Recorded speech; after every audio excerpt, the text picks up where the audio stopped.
जय श्री राम। सुंदरकांड अध्याय 5।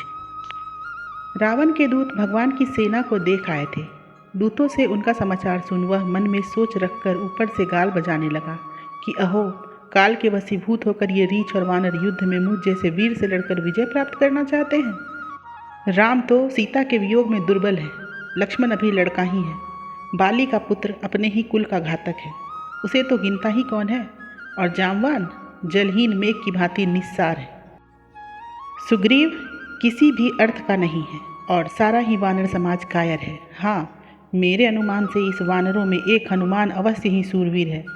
तुलसीदास जी कहते हैं। इसी समय परम चतुर महारानी मंदोदरी ने मधुर स्वर से कहा, प्रियतम, आप राक्षस कुल रूप बांसों के वन में अग्नि ना बने। इस समय जानकी को देने और प्रभु से प्रेम करने में ही कुशल है, नहीं तो एक क्षण में ही सब नष्ट हो जाएगा। इसी प्रकार मंदोदरी महोदय और महापति माल्यवान आदि सभी ने जिसकी जहाँ तक राजनीति में पहुँच थी अपनी अपनी विधि से रावण से बहुत कुछ कहा, किंतु महान मद से अंधा रहने के कारण उसने कुछ भी नहीं सुना। उस नीच ने मृत्यु के वशीभूत होकर आग्रहपूर्वक कुमार को ही ग्रहण किया। वह हंसकर कहने लगा, आहा, हमारे चतुर मंत्री मानो ऐसी बातें कहते हैं कि भाई बड़ी तेज हवा चल रही है, इसलिए सुमेरु पर्वत उड़ना चाहता है।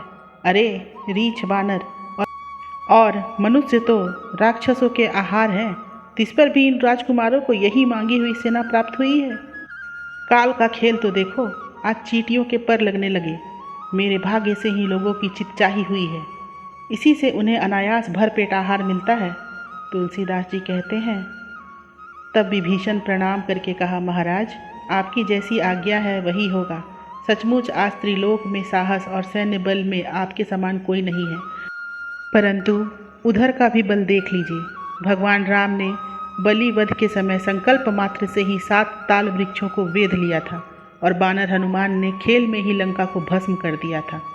विभीषण रावण से कह रहा है, राम के समान कोई और स्वामी दिखलाई नहीं देता, जिनके विरध के बखान में वेद पुराण कवि और विद्वजन रत रहते हैं तथा जिनके सुयस का श्रवण और गुण समूह का गान करते हैं, जो माया जीव जगत जाल स्वभाव कर्म और काल सबका शासक है, जो सब में व्याप्त है और जिसमें सब स्थित है, तथा जिनके नाम को ब्रह्मा जैसे रचयिता, विष्णु जैसे पालक और शंकर जैसे संहारक जपते हैं, वे ही राम नर वेश में अवतरित हुए हैं।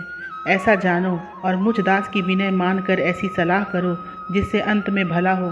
देखो, कुठाराधारी परशु जैसे सूर शिरोमणि भी देख देखा कर समझ लिया कि यहाँ अर्थात राम से संधि कर लेने में ही कल्याण है।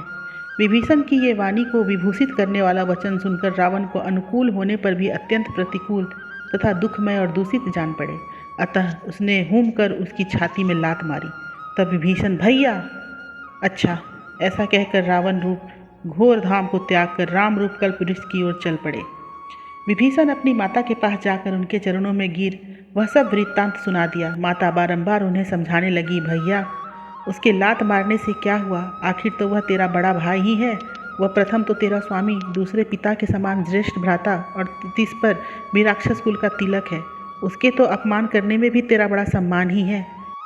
विभीषण को अत्यंत खिन्न देख वह इसी प्रकार बहुत सत्कारपूर्वक समझाने लगी और बोली, भैया, इस समय क्रोध करने में तो तेरा बड़ा भारी दोष है और सहने समझ लेने में सब प्रकार की भलाई है।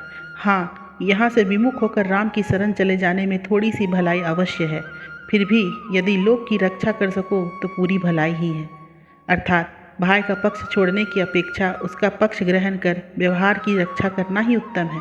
तुलसीदास जी कहते हैं, तब विभीषण माता के चरणों में सिर नवा उनका आशीर्वाद पा वहाँ से चल पड़े। मार्ग में अच्छे अच्छे सुकून होते देख कहने लगे, मेरा तो मनचाहा हो गया। विभीषण जी इस प्रकार चिंता करने लगे, मुझे भाई का सा व्यवहार करना चाहिए, परंतु बड़ी भारी कुफेर अर्थात अड़चन से मैं डर रहा हूँ। इस प्रकार विभीषण जी धर्म संकट में पड़कर ग्लानि से गले जा रहे थे।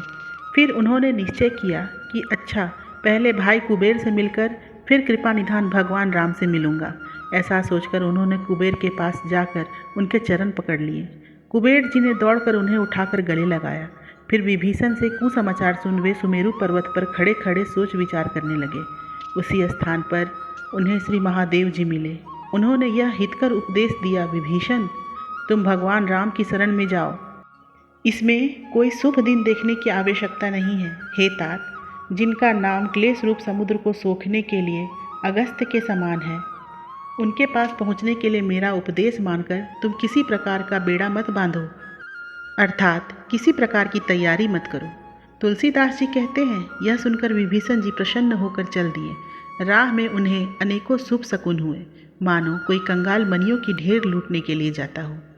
सिर नवा मन ही मन यह कहते हुए चले, दसों दिशाओं में मंगलमय शकुन होते दिखाई दे रहे हैं। इससे उनका शोक दूर हो गया, नेत्रों में जल भर आया, हृदय आनंद पूर्ण हो गया और शरीर प्रेम बस अत्यंत पुलकित हो गया। वे कहने लगे, आखिर भाई का भाव तो मेरे लिए अच्छा ही हुआ। यद्यपि उसने यह कार्य तो मेरे अहित चाहकर ही किया था, विधाता ने मेरी बात बना दी। अतः रावण की लात मेरे लिए तो कुबर की लात हो गई। अर्थात जैसे कुबर में लात लगने से वह सीधा हो जाता है, उसी प्रकार रावण की लात लगने से मुझे भगवान राम की मंगलमयी शरण मिलने की संभावना हो गई। यदि ऐसा न होता तो महादेव जी कुबेर के घर मिलकर हृदय में मेरा हित विचार कर ऐसी बात क्यों कहते, जिसे सुनकर मैं अपनी कुटिलता छोड़कर श्री रामचंद्र जी की शरण ताकी है। उन कृपा सागर त्रिशूलधर ने अनायास ही अनुकूल होकर मुझे आनंदजनक मार्ग दिखलाया और अपना दीन जन जानकर इस दास को आदरपूर्वक अपना लिया। उनकी कृपा से मुझे स्वार्थ और परमार्थ दोनों ही करत लगत हो गया और श्रम का मार्ग निर्वृत हो गया। यह मैं स्वप्न देख रहा हूँ या प्रत्यक्ष ही हो रहा है।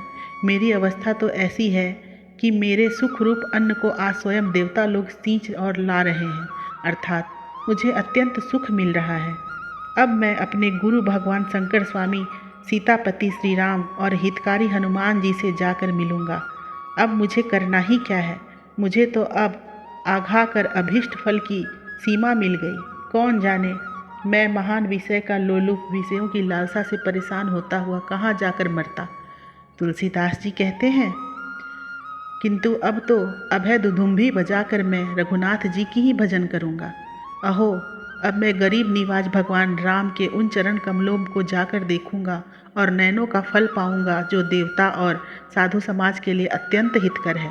भगवान राम बीते सुख को वापस लाने वाले, अंत तक रक्षा करने वाले और बिगड़ी बात को बना देने वाले हैं। वे सबरी को सुख देने वाले, गृध की मुक्ति करने वाले और कपिराज सुग्रीव को शोक को शांत करने वाले हैं। जहाज के कागज के समान मुझे और कहीं कोई आश्रय नहीं है। अतः अब मैं रावण रूप बाज से पीड़ित होकर उन्हीं के सुखदायक चरण कमलों की शरण में आया हूँ। वे सदा ही अपने भक्तों की लज्जा रखने में समर्थ और शरणागतों के दुखों को दूर करने वाले हैं। तुलसीदास जी कहते हैं कि रक्षा करो ऐसा कहने पर तो वे मुझ जैसे अत्यंत निकम्मे पुरुषों के भी शरणागत पालक हैं। जय श्री राम।